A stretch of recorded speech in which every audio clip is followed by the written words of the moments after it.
하나님 말씀 사도행전 8장 4절에서 8절 말씀입니다. 신약성경 사도행전 8장 4절에서 8절입니다. 8장 4절에서 8절입니다. 이 말씀은 하나님의 말씀입니다.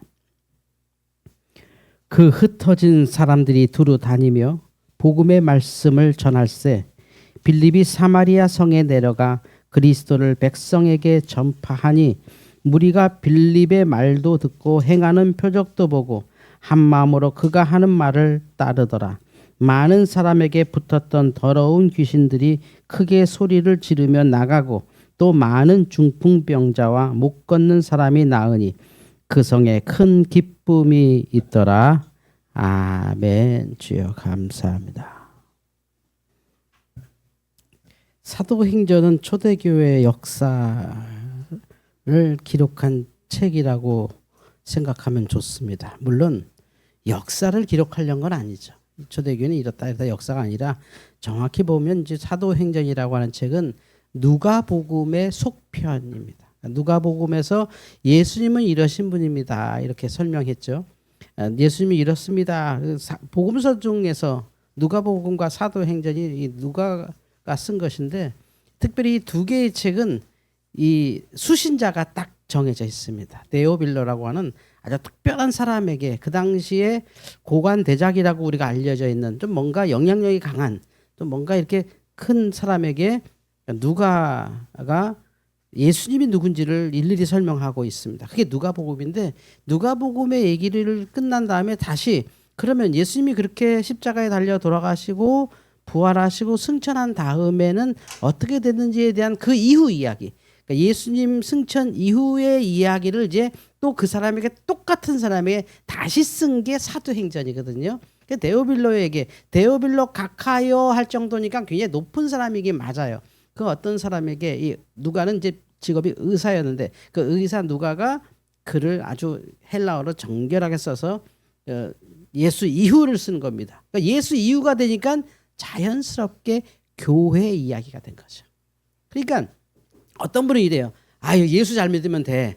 기도 열심히 하고 구제 잘하고 말씀대로 착하게 사는 게 진짜 주님이 원하시는 거야. 맞죠? 그게 틀릴 리가 없죠. 그러나 거기에 분명히 알아야 됩니다. 예수를 믿는다고 하는 것. 예수를 믿는다고 하는 것은 교회입니다. 교회. 교회를 다닙니다. 이게 바로 신앙입니다. 교회 없이 내가 말씀대로 믿으면 되는 거 아니야? 맞죠? 틀리지 않죠. 그런데 사도행전을 보면 예수를 믿는다는 것이 무엇이냐를 사도행전에 얘기해서 바로 이게 예수 믿는 거고 정확히 말하면 예수를 믿는 사람들이 바로 이런 사람들이다라고 데오빌로에게 차근차근 설명하는 거죠. 있는 그대로 쭉 쓰다 보니 역사가 된 겁니다. 그래서 사도 바울이 로마에 잡혀가서 거기서 처형당하기 직전의 이야기까지 쓰고 이야기가 끝납니다. 그 이유는 이제 그 다음에 또 역사가들에 의해 쓰였죠. 어쨌든 성경에 기록된 이 사도행전은 거기까지 예수님께서 승천하시고 그 다음에 어떻게 교회가 생겼고 그런 다음에 교회가 어떻게 퍼지기 시작했는데 어떤 일이 있었고 어떤 일이 있었고 그러니까 예수가 누구냐 할 때 뭐 예수는 이렇다 저렇다가 아니라 세상 사람들이 정말 원하는 건 뭐냐면 예수를 믿는 사람은 누구냐는 거죠. 지금의 교회가 핍박받는다 어렵다 하는 이유가 뭐냐면요. 예수에 대한 문제가 아니에요. 하나님에 대한 문제도 아닙니다. 이런 과학의 시대, 이런 AI 시대에 무슨 신이냐 이런 얘기 절대 아닙니다. 사람들은 그런 데에 혐오를 느끼거나 염증을 느끼지 않습니다. 우리 교회들이 지금 어려움을 겪는 이유는 바로 예수가 누군지를 세상 사람들이 의심하거나 궁금히 여기는 게 아니라 예수 믿는 사람들은 무엇이냐는 거죠. 예수 믿는 사람들은 도대체 누구야? 아주 관심을 갖다 보니 이게 교회들이 지금 곤란한 지경에 처한 거죠. 예수를 믿는다는 것이 무엇인지를 우리가 못 보여주고 있는 거죠. 그러니까 예수 믿는 걸 그냥 보여주면 되는데 예수 믿는 게 믿는 사람들에 대한 삶이 정확히 세상에 드러나지 않으니까 자꾸 설명하게 되는 거죠. 자꾸 설명. 자꾸 교회는 이거다. 우리 교회는 좋다. 우리 목사님은 좋다. 원래 교회는 그런데 아니다. 원래 교회는 이렇고 저렇고 저랬다. 자꾸 그러니까 말이 많아지는 거죠. 말이 많아지니까 앞뒤가 모순이 되고 강조점이 잘못되면 그게 오해가 되는 거잖아요. 근데 사도행전은 있는 그대로 예수님의 사람들은 이런 사람들입니다라고 얘기하는 게 이제 역사 속에 나오죠. 예수를 믿는다는 게 그 당시에는 예수를 처형당한 예수를 믿는 거 아닙니까? 십자가에서 너네 예수 믿으면 다 이제 이렇게 될 거야라고 하면서 예수님을 처형해버리고 예수님은 부활해서 다시다가 40일 거시다가 승천하셨는데 그 예수님을 따라서 우리도 주님처럼 죽으리라는 사람들이 모인 거거든요. 우리도 천국을 향하여 예수님처럼 하나님 믿고 죽겠다라고 하는 사람들이 이제 초대 교회, 드디어 에클레시아라고 하는 교회가 나온 거죠. 그러니까 교회의 삶이 이제 드러나는데 당연히 핍박이죠. 누구든지 교회만 가봐. 막 교회 유태인들도 교회를 괴롭히고 로마 사람들도 교회를 괴롭히고 하는 이런 속에서 교회가 아주 큰 환란 속에 있는 게 사도행전의 시작이었습니다. 지금 보시는 장면은 아나니아가 죽는 장면, 베드로 앞에서 죽는 장면. 그러니까 초대교회는 정말 많은 일이 있었죠. 그러니까 뭐죠? 스탠다드가 없죠. 스탠다드.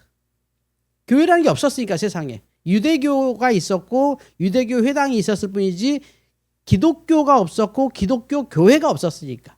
그러니까 기독교란 말도 후대에 만든 거고 그냥 예수의 제자들이 하나님을 제대로 믿기 위해서 예수님의 십자가 중심으로 성찬을 하면서 모인 곳을 이제 그 유대인들이 모인 시나고그와 별도로 그냥 다르게 부르기 위해서 에클레시아, 그러니까 부름 받은 사람들, 콜링 받은 사람들이거든요. 에클레시아다. 세상과 구별된 게 저것들은 지들끼리 하나님 믿는 에클레시아다 해서 에클레시아가 됐고 그게 뭐 예배당의 형태가 있는 것도 아니고 지금처럼 이렇게 뭐 설교단이 있는 것도 아니고 여러분이 앉아 의자가 있는 것도 아니고 뭐 벽에 십자가가 있는 것도 아니고 그냥 이런 형태로 그냥 자기들이 모일 수 있는 공간에서 모여서 그 안에 수많은 일이 있죠. 그러니까 표준이 없는 예배는 어떻게 해야 되는 건지 도대체 그러니까 그들이 갖고 있는 표준은 딱 하나였는데 예수님께서 주신 오늘 우리가 했던 성찬식밖에 없었거든요.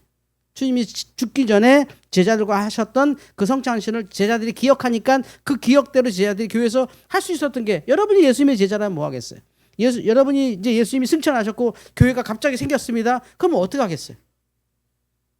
최근에 나온 어떤 영화 보니까 조직폭력배가 이제 교회로 숨어 들어가서 얼떨결에 목사 짓을 하는데 목사가 뭔지 모르니까 여기다 유튜브 놓고 여기다가 이어폰 몰래 꽂아놓고 유튜브를 따라서 이렇게 예배 인도하는 거 하는데 거기서 이제 자기가 진심이 나오면서 막 이렇게 우스운 장면 막 하는데 그러면서 거기에 교회 불량 청년들 막 주먹으로 막 때려가면서 막 인간 만들고 막 이런 영화가 나왔더라고요. 그 뭐 목사님, 스님 또 뭐 무당 이렇게 셋이 이렇게 뭐 하는 거 나왔는데 그 목사님처럼 도대체 제자들이 할 수 있는 건 하나밖에 없었어요. 예수님이 보여주신 걸 그냥 하는 거예요. 그게 성찬식이었죠. 성찬식 하면서 제자들은 서기관도 아니고 제사장들도 아니고 신학자들도 아니고 바리새인도 아니고 그냥 대부분이 어부였고 사실은 약간 무식하신 분들이었고 아니 주님이 말했던 말씀을 기억에 의존해서 그들이 경험했던 일을 쭉 얘기하는 거밖에 없었어요. 그게 예배였어요. 그리고 이제 이스라엘 전통 노래 부르고 같이 시편의 악상을 맞춰서 노래하는 그 정도가 교회였죠. 그러니까 교회가 모이니까 기준도 없고 하는데 그 당시에 모였던 교회가 이제 시끄러워집니다. 그러니까 여러분 예수 믿어서 예수님의 십자가를 바라보고 부활 승천을 직접 목격한 사람들이 모였잖아요. 그리고 막 성령 받고 방언하고 하는 사람들이 모였는데 그 교회가 그러면 온전하냐? 절대 온전할 수 없죠. 십교회에서 별의별 사람이 다 모였는데 크게 두 무리가 모입니다. 그게 이제 헬라파와 히브리파라고 하는 요 그림은 싸우는 모습이에요. 싸우는 모습. 약간 새로워진 사람들은 헬라파, 그리고 약간 구닥다리 사람은 히브리파. 헬라파, 히브리파가 뭐냐면 기준이 간단해요. 여기 이제 이게 헬라어 성경 이게 어디 건가요? 갈라디아서군요. 갈라디아서. 호데 포모스 우크 에스틴 에크 피스테온 이렇게 그 헬라어예요. 헬라어. 요거를 쓰는 사람들이 있었고 요 히브리어. 요거는 레위기 같습니다. 레위기 한 부분을 땄는데 제가 그러니까 헬라어 쓰는 사람과 히브리어 쓰는 사람이 같은 공간에 있었어요. 그럼 왜 같은 이스라엘 사람들인데 누구는 헬라어로 쓰고 누구 이스라엘 쓰느냐? 그건 뭐냐면 이스라엘이 핍박을 많이 받으니까 그 디아스포라라고 외국에 나가서 살다가 온 사람들. 그러니까 우리로 따지면 교포 2, 3세들이 헬라파.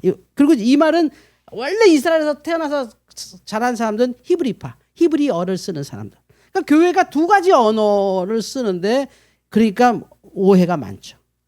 뭐냐면 자, 여러분 상상해 보세요. 지금 이 예루살렘 말을 쓰는 사람과 영어 쓰는 사람이 우리로 따지면 이 서울에 이 강남에 우리말 쓰는 사람과 영어가 더 익숙하고 영어를 주로 일상적으로 쓰는 사람이 이 사람들은 어설프게 한국말 쓰면서 같이 교회를 이루었다면 누가 불만이 있을까요? 누가 좀 불편하고 누가 모든 게 다 낯설까요? 당연히 교포 2세들이죠. 무슨 말을 못하는 거죠. 문화가 너무 다르니까. 우리는 저거 아닌데 이런 느낌. 그리고 뭐 이 사람들은 존댓말도 모르니까 뭐 엄마 목사 어딨지? 이러면 할머니가 예 목사가 뭐냐 목사님이지. 이런 문화 막 이렇게 있는 거지. 그런 게 심했는데 결정적인 건 뭐냐면 교포 2세들은 잘 살았어요. 잘. 이해가세요? 근데 히브리인들은 못 살았어요. 당시 교회가 한 건 뭐냐면 교회 안에 권사님들을 구제하는 일이 제일 중요한 일이었어. 우리 권사님들 아프실 때 약값 주고 쌀 주고 이런 교회 헌금을 교인 가난한 분들에게 나눠주는 게 교회 일이었어요. 사실은 그게 교회 일이었어요. 뭐 밖에 선교 구제 이런 거 없었어요. 그냥 우리 성도들 어디 아프신가 그러면 어때요? 당연히 그 이스라엘에서 살던 사람들이 훨씬 많이 아프시고 가난하셔서 그쪽을 많이 집중적으로 할 수밖에 없어요. 왜냐하면 교포 2세들의 부모님이 아픈지 안 아픈지 우리는 잘 모르잖아요. 그렇죠? 그러니까 교회가 히브리파 중심으로 움직이니까 이분들이 이제 교포 2세들이니까 우리 같은 경우는 눈치껏 아이 뭐 그냥 그런가 보다 하고 넘어가는데 이분들은 이건 아닌 것 같아. 아니 장로님 이게 뭡니까? 왜 여기 지금 재정해 보니까 순 히브리파만 돈을 받습니까? 이렇게 왜 헬라파는 돈을 못 받습니까? 그러니까 장로님들은 아니 우리는 그냥 우리가 아는 대로 해서 이렇게 됐다고 해서 그냥 교회가 막 그냥 난리가 나서 싸움이 나요. 누가 싸움을 건 거예요? 헬라파가 싸움을 건 게 된 거지. 싸우자는 게 아니라 그냥 우리 그렇잖아요. 이렇게 명절에도 그런 경험 해보셨나요? 요즘은 그런 게 없지만 세대 차이가 나면 어른들이 이렇고 저렇고 이렇고 저렇게 하자 이런 거다. 이렇게 어른들은 이제 다 살펴서 다 좋게 말씀하셨는데 애들은 전혀 다른 생각을 갖고 있어. 그러니까 가령 오늘은 좀 여기서 너희들 실컷 맛있는 거 먹고 좀 즐겁게 지내자. 그러면 이제 저기 있는 젊은이들이 나 밥 먹고 나가야 돼요 할머니. 나 약속 있어요. 이렇게 되는 거죠. 할머니 나 밥만 먹고 바로 가야 돼. 이렇게. 그러면 그것도 명절인데 좀 같이 하루 같이 지내자 했더니 내가 약속이 있고 우리 이렇게 여친 만나기로 했어요. 이렇게 하고 이제 쭉 나가면 이제 할머니는 이제 눈물 나는 거죠. 그 차이에 지금 이게. 그러니까 젊은 애는 당연한 건데 우리는 저놈들이 버릇없이 이렇게 된 거예요. 버릇없이 이것들이 이제 부모도 없네, 가족도 없네 이렇게 오해하는 거죠. 문화 차이. 그러면 어떻게 해야 돼요? 그때 사도들이 고민한 거죠. 야 이게 우리가 하니까 저분들이 불편하구나. 그렇겠다. 저분들은 우리가 모르는 것도 많고 저분들한테 어떻게 맞춰야 되지 해서 이 혁신을 일으키는데 다 교회가 모여서 집사 선출을 합니다. 7명의 집사를 선출해요. 투표하는 거죠. 그래서 7 집사가 세워져요. 근데 여기서 바로 놀라운 일이 일어나요. 그 싸움을 걸었던 헬라파가 다 선출돼 버려요. 히브리파는 한 명도 안 돼. 헬라파가 7명을 다 차지. 그래서 헬라파 교회로 바뀌어버려요. 그러니까 이게 하나님의 능력인 것 같아요. 그래서 교회가 분열하지 않고 그 초대교회 역사를 관통해서 가기 시작합니다. 그런데 놀랍게도 그 불평이 많았던 헬라파 사람들이 다 7집사가 되자 이들 가운데 순교자가 나오고 오늘의 빌립 집사가 나오고 어마어마한 초대교회의 선교하는 역사가 드디어 시작하죠. 왜죠? 이 사람들은 외국에 나가는 게 익숙하니까. 그리고 스데반은 여러분이 아시는 것처럼 그도 헬라파였는데 순교하죠. 돌에 맞아 죽죠. 그러면서 흩어지는 거예요. 흩어져 살아서 만나자 이렇게 하면서 교회가 확 흩어져 버립니다. 그러니까 예배당도 없고 뭐 조직도 없었어요. 그냥 조직이 딱 생기자마자 팍 흩어지는 거예요. 그래서 스데반 집사님은 바로 현장에서 돌아가시고 나머지 6집사가 도망가고 사도들도 예루살렘 피해서 나가고 안디오로 가고 막 하면서 막 초대교회가 이제 움직이기 시작하죠. 움직여서 각각의 자리에서 또 예수 믿는 게 선교가 된 거예요. 그러니까 우리 예수 전하자 하고 선교한 적이 없어. 초대교회는. 우리 예수님을 전파하면서 예수님과 함께 세상에 증인이 되자 그런 적이 없어. 초대교회는 야 일단 살아서 만나. 일단 살아서 만나. 알았지? 일단 살아서 만나자. 그리고 흩어져서 거기서 자기는 당연히 예수 믿는 사람으로 사는 거야. 당연히 예수 믿는 사람으로 사니 그냥 교회가 된 거예요. 그 명절에 TV 보니까 그 가족들 이렇게 노래 부르는 거 나왔는데 어떤 가족은 8명, 어떤 가족은 10명의 아이들 낳고 이렇게 노래 부르는데 와 10명의 아이들이 노래 부르는 정도 되니까 교회 하나 들어가요. 교회 하나. 이게 어마어마한 거예요. 선교라는 게 한 가족의 역할이 정말 엄청난 거예요.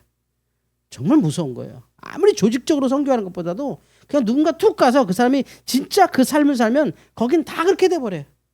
놀라운 거죠. 이게 선교돼요.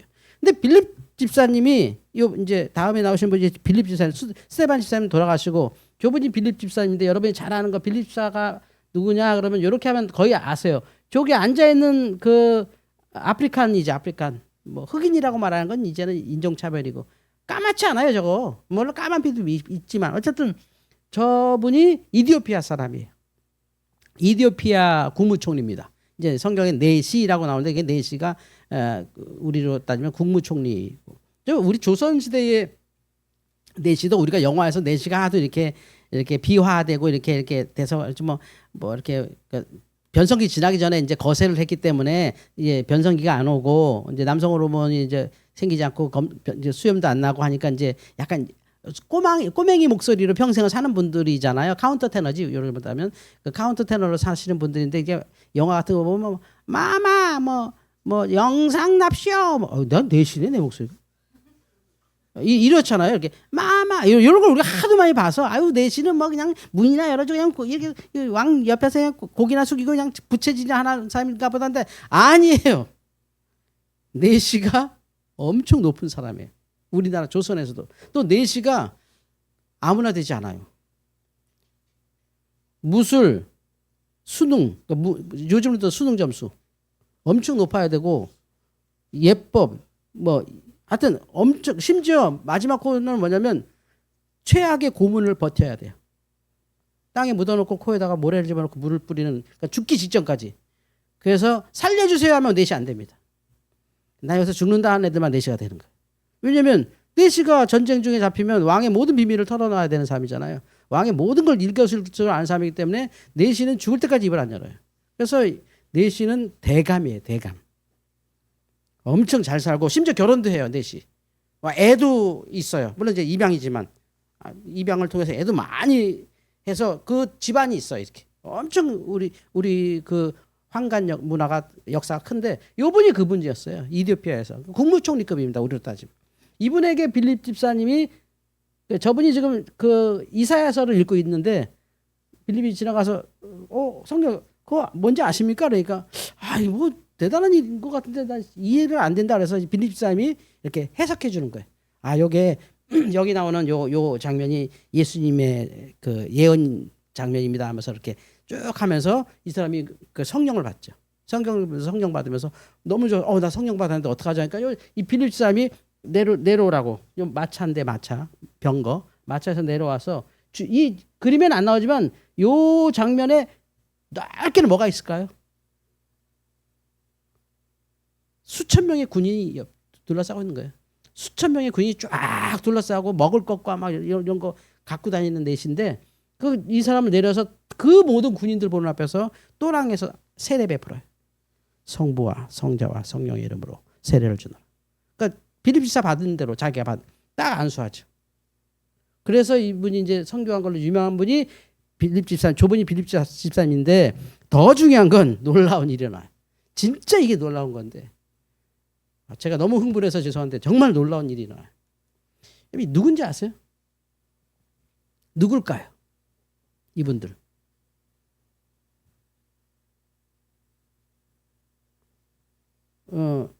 이렇게 하면 아시겠습니까? 모르실 거예요, 여러분. 이분들이 사마리아인들이에요. 이게 사마리아교 대제사장들이에요. 사마리아인.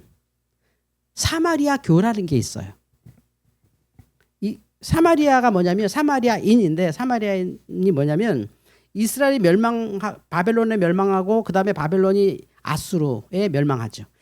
세계 최대 문명 강국이 아수르거든요. 아시리아 그 당시 아시리아. 그 다음에 이제 그리스가 이제 그 다음에 이제 그리스 문명이죠. 어쨌든 어마어마한 시리아 문명이 이스라엘을 박살내고 이스라엘의 그 안에 민족을 말살 정책을 해요. 이스라엘 유태인 민족을 없애야 돼. 유태인 민족을 없애는 방법이 뭘까요? 다 죽일 수는 없어요. 이게 워낙 많기도 하지만 죽인다고 다 죽지는 않으니까. 혼혈 정책을 써요. 표현이 좀 이상하지만 시리아 사람들이 다 글로 들어가서 이스라엘 여자들하고 결혼해요. 그래서 자식을 다 낳죠. 그 후손이에요. 우리로 따지면 이태원 같은 우리 그 몽골에 갔다가 돌아온 여자들 이렇게 아이들 이렇게 이태원 쪽에서 이렇게 목욕하고 이렇게 다시 사회로 복귀시키는 역사 아시잖아요. 그게 사마리아예요. 사마리아가 옛날 북이스라엘 수도였거든요. 그 수도에다가 그러니까 지금으로 따지면 평양인데 평양이 완전히 다 외국인들 살게 그 후손들이 살게 만들어서 이제 다시 시리아가 망하고 그 이스라엘이 그 다음 그 대제국 이후에 이제 돌아와서 보니까 이들이 사마리아에 살아요. 그러니까 못 보던 외국인도 아니고 우리나라 애들도 아닌 혼혈된 아이들이 그냥 어른이 돼서 살고 있는 거예요. 엄청 많이. 그러니까 이스라엘 사람들은 그 압제당한 그 아픔이 있어서 괜히 이 사람들한테 화풀이 해야죠. 그래서 인종차별을 해요. 너희들은 우리랑 달라 이렇게 해서. 그래서 종교도 나누지 않고 문화도 안 나누고 그냥 그 안에 들어가지를 않아요. 아예. 사마리아는 완전히 그냥 없어진 땅이야. 들어가지 마. 돌아가 이렇게 사마리아 사람들 나오면 막 돌 던지고 지금도 그래요. 이렇게 해요. 그러니까 이분들이 뭐 믿었겠어요? 하나님 있죠. 저분들이 들고 있는 저게 뭐냐면요. 모세 오경이에요. 토라. 모세 오경을 외우는 종교예요. 그러니까 유대교랑 다를 바가 하나도 없어. 그런데 사마리아인들이 믿는 유대교라고 해서 유대인들이 유대교라고 안 불러. 유대인이 아니니까. 그래서 뭐라고 부르냐면 사마리아교라고 해요. 심지어 더 놀라운 건 이 시나고그까지 똑같아요. 보세요. 금초 때. 그 정도로 저들은 철저히 하나님을 믿기 위해 사는데 현실에서는 완전히 그냥 인정 못 받는. 너희들이 무슨 하나님을 믿어? 야 우리 성경책 베껴놓고 무슨 하나님이라 그래? 이런 분위기. 유대인들은. 수도 워낙 작으니까 지금 수가 거의 멸종 지역에 있어요. 여기가. 멸종되고 있어요. 거의 순수 사마리아인이 1,000명 안 될걸요 지금. 완전 멸종됐어요. 그 안에 갇혀 사니까 이제 잘 안 되잖아. 그래서 근데 이 종교가 남을 정도로 그들이 핍박했죠. 근데 예수님께서 성령을 주실 때 그 초대교회 제자들에게 하신 말씀이 있어요. 오직 성령이 너희에게 임하시면 너희가 권능을 받고 예루살렘과 사마리아와 유다와 땅 끝까지 이르러 내 증인들이라. 예수님의 마지막 유언 같은 말씀이에요.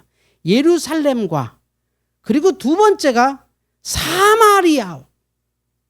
인간 취급도 안 하는 사마리아를 두 번째로 얘기해서 너희들 사마리아에 가야 된다 라는 걸 가르치시고 그 다음에 유다와 땅끝까지로 말씀하세요.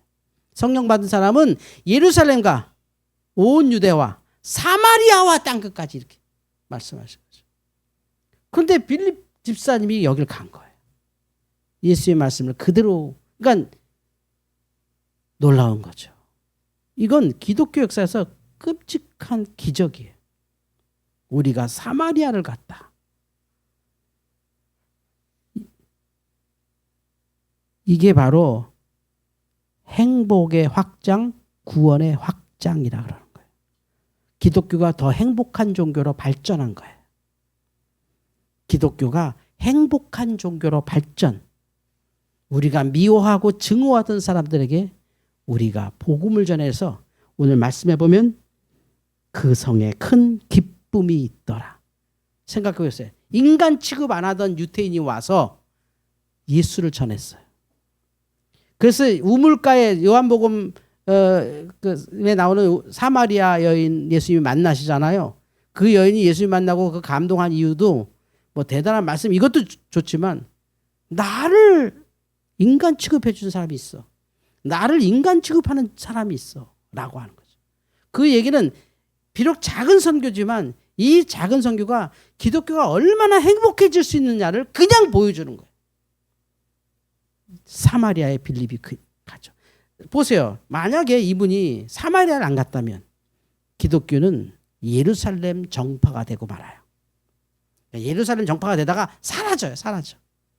숫자도 작고 사라질 거예요. 그런데 사마리아를 가요. 사마리아를 갔기 때문에 이제는 못 갈 데는 하나도 없어요. 사마리아 갔는데. 이게 바로 행복의 영역이 넓어지는 거죠. 여러분이 정말 행복해지는 그 영역이 넓어지기 위해서는 내가 못 만날 사람이 없고 내가 말 못할 사람이 없고 내가 사랑하지 않을 사람이 없을 정도로 넓은 나의 사마리아로 예수를 가지고 가는 거죠. 나의 사마리아로. 나 저긴 절대 싫어. 저 사람은 내가 안 보고 살아. 그건 유태인이에요. 우리가 그리스도인이라고 하는 건 그 사마리아의 복음을 들고 가. 그랬더니 거기도 그냥 놀라운 역사가 일어나죠. 그러니까 그 다음에 이제 막 그리스로 막 스페인으로 막 복음이 전파되는 거예요. 사마리아에 갔던 역사가 나중에 사도들도 고넬료도 만나고 사도 바울 같은 경우는 막 터키 가고 로마까지 가고 마지막에 스페인 가서 이제 죽으려고 했는데 로마에서 죽었어요. 쭉쭉쭉 가면서 전 유럽이 다 기독교가 되는 건 우리가 인류 문화사 그쪽에 관심이 좀 많아서 좀 알지만 인류 문화사 보면 유럽이 저렇게 문명 땅이 될 가능성이 없었던 땅이에요. 유전학적으로나 문화적으로나 정말 신기한 땅이거든요. 근데 거기에 바로 하나님께서 기독교라고 하는 이 사마리아를 갈 수 있는 종교만이 유럽을 복음화할 수 있어요. 사마리아에 들어갈 수 있는 사람들 정도가 돼야 진짜 복음을 어디서 전하지. 사마리아를 전하지 못한 사람은 그냥 동네 종교로 끝난다. 이단으로 끝난다. 그냥. 뭐 이따가 사라지는 거죠. 놀라운 거죠. 사마리아에 간 빌립. 그것은 딱 하나예요. 완벽한 핍박 속에서 피해 가는데 예수님이 사마리아에 갔던 기억을 통해서 빌립 집사가 사마리아에 가서 말하죠. 5절 말씀 보면 빌립이 사마리아 성에 내려가 그리스도를 백성에게 전파하니 무리가 빌립의 말도 듣고 행하는 표적도 보고 한 마음으로 그가 하는 말을 따르더라. 행복이 넓어진 거죠. 이렇게 행복한 종교였구나. 우리나라에 기독교가 들어온 것도 딱 하나잖아요. 초기 그 구한말 뭐 조선이라고도 불릴 수 있었고 대한제국이라고 말할 수 있는 또는 심지어 일본 그 강제 점령기 때 기독교가 그렇게 전파된 이유가 뭔지 아세요? 조선의 사마리아는 어딜까요? 구한말의 사마리아는 어딜까요? 그게 우물가입니다. 우물가. 여자들. 인간 취급 안 하는, 이름이 없는, 이름은 있지만 이름을 부르고도 살지 않았던 그 조선 여자들. 때리면 맞고 팔면 팔렸던, 노예도 아닌데 노예처럼 살았던 여자들에게 선교사들이 가죠. 남녀 칠세 부동석했던 그 시대에 선교사들이 가서, 선교사들이 그분들에게 접근 못하니까 그 교회 집사들이, 아유 선교사님 가면 키도 크시고 얼굴도 하얗고 눈도 파라신데 저 여인들에게 복음 전하면 여인들이 무서워서 다 도망가잖아요. 그러니까 그럼 어떡하냐고. 그러지 말고 선교사님 저기 서 계시면 제가 가서 대신 말해 주겠습니다. 그게 전도부인인 거예요. 전도부인. 여자가 여자한테 전도해서, 아유 우리 교회 여기 우리 그 코쟁이가 와서 예배하는데 보러 오세요. 이렇게. 그래서 예배 보러 와요. 예배 정말 보는 거예요. 그래서 예배당 밖에 이렇게 구경하는 거죠. 왜냐면 우리 굿하면 구경 다 보러 오잖아요. 뭐 거기서 뭐 신한테 빌지 않잖아요. 그 돈 낸 사람들이나 빌고 나머지 떡 먹으러 이렇게 이렇게 구경 오잖아요. 그교회에서 이렇게 구경하는 거 이렇게. 이게 옆에서 이렇게 통역하고 막 영어로 설교하고 이렇게 보고 하면서 이제 들어오시라고 밥 먹으라고. 아유 나는 교회 가면 혼나요.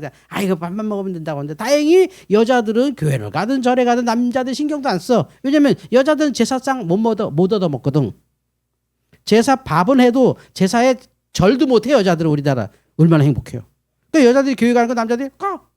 뭐 좋은 거 뭐든지 믿어야지. 가. 그래서 여자들이 확 믿으면서 기독교가 이렇게 번창한 거죠. 그래서 그 아이들에게 유학을 보내서 민족 지도자 만들면서 한국이 이제 기독교 국가가 된 거예요. 그게 사마리아 역사. 근데 안타까운 건 지금 사마리아 역사가 우리가 멈췄어요. 서로 혐오하고 미워하고 막 지탄하고. 그게 우리의 사마리아야. 내가 싫다면 그 사람 나의 사마리아다. 내가 행복하기 위해서 그 사람을 내가 사랑할 수 있도록 기도하세요. 내가 행복하는 거예요. 내가 다 받아줘도 그건 싫어. 말도 안 되지. 그건 안 돼요가 깨져야 이런 역사가 일어나요. 온 사마리아가 기뻐하는 것처럼 내 주변이 다 행복해지죠. 내가 싫어하는 사람에게 내가 사랑을 베푸는 것이 기독교. 그거 좋아해진다는 게 아니에요. 마음엔 여전히 사마리아 사람들 복음 전하긴 했는데 저 사람들 그냥 문화가 너무 달라. 안 맞아. 그래요. 아무리 사랑해도 안 맞아. 참 안 맞는다. 그러고 사는 거 아니에요? 평생 살아보세요. 안 맞지. 유전자도 다르고 문화도 다르고 다 다른데 안 맞아. 그래서 제가 로또라고 그러잖아요. 우리는 서로 로또다. 하나도 안 맞아. 안 맞아. 안 맞는데 사랑하며 사는 거죠. 그게 내가 행복의 여건이에요. 그러니까 기독교가 사마리아로 갈 때 행복해져요. 또 오죽하면 예수님께서 승천할 때 하신 말씀이에요. 예루살렘과 온 유대와 사마리아. 딱 얘기했죠. 이스라엘에 얼마나 많은 지역이 있어요. 원래 사마리아가 지역으로 따로 구별하지 않잖아요. 근데 예수님은 예루살렘과 온 유대와 사마리아라고 그 지역 사마리아를 딱 얘기하세요. 승천하는데 듣는 입장에서는 마지막 저기 좋은 말씀 하늘에 올라가시면서 왜 저렇게 또 굳이 콕 집은 사마리아 말에 아주 여기 아픔이 있지. 기독교인들은 들을 때 사마리아는 좀 그렇지 않나? 이런 느낌이 있는데 거기에 갈 때 비로소 기독교인 된다는 거죠. 내가 사마리아에 갈 때 나는 기독교인이에요. 그러면 이제 못 갈 데가 없고 못 받아들일 게 하나도 없지. 예전에 하던 습성대로 예전에 있었던 생각대로가 아니라 난 좋은 건 싫은데 싫은 건 사실 좋지는 않은데 그냥 가는 거야. 빌립비 갔더니 그 성에 큰 기쁨이 있더라. 이제 기독교는 세계 선교할 수 있는 라이센스를 딴 거죠. 아주 작은 그룹인데도 불구하고. 그룹이 커서 세계 선교하는 게 아니에요. 그가 누구한테까지 갈 수 있느냐가 그의 세계 선교 역할이야. 그러니까 사마리아 이스라엘 사람들에게 사마리아 갔다. 그러면 어디든지 오케이지. 하나님께는 너는 됐다. 너는 이제 비록 지금은 아주 소수지만 지구의 반 이상이 다 너희 땅이다. 사실 마지막 그 지구 전체가 우리 땅이 될 때 예수님은 다시 오시잖아요. 우리가 행복해질 건 뭐라고요? 사마리아에 갈 때. 내가 사마리아에 갈 때 내 행복의 영역이 무한대로 확장돼요. 내 속에 사마리아를 딱 쥐고 있으면 점점 줄어들어서 내 속에 갇혀요. 나는 분명 자유로운데 내 속에 내가 갇혀서 저 사람이 나쁜 짓 했는데 내가 더 괴로워. 나한테 저 사람이 분명히 나쁜 짓 했는데 내가 괴로워. 내가. 난 죄도 없이 괴로워. 그래서 예수님께서 원수를 사랑하라는 게 그런 뜻이고 사마리아와 땅끝까지 가라고 하는 게 사마리아를 거치지 않고 땅끝으로 갈 자격을 안 줘. 하나님은. 맨날 예루살렘에 있고 유다 가고 그건 너네 할 줄 아는 거잖아. 사마리아 간 다음에 땅끝까지 가라. 근데 빌립이 진짜 갔더니 펑 터지는 거예요. 이럴 줄 몰랐다는 거죠. 이건 구약 성경에도 똑같은 거였어요. 요나서. 요나가 니느웨 성 갔을 때 니느웨가 우리나라로 따지면 일본 같은 곳인데 아주 미운 민족 니느웨 가서 요나가 회개를 선포했더니 다 하나님께 돌아오잖아요. 이게 이상한 거예요. 그럴 때 세계적인 종교가 된 것처럼 우리도 여러분의 행복을 위해서 사마리아 가십시오. 연락 안 하던 분에게 연락하세요. 정말 싫어 죽겠는 사람한테 접근하세요. 그게 내가 땅끝까지 무엇이든지 할 수 있는 통로가 될 것입니다. 빌립이 사마리아에 가다. 이제 드디어 기독교가 된 거예요. 이제 드디어 세계적 종교가 될 수 있는 자격을 얻은 거죠. 내가 기독교인이 되는 것도 그거예요. 나는 누구든지 만날 수 있는 사람이야. 우리 교회는 누구든지 올 수 있는 교회야. 그게 진짜 교회지. 빌립이 사마리아에 간 것처럼 여러분도 사마리아에 가십시오.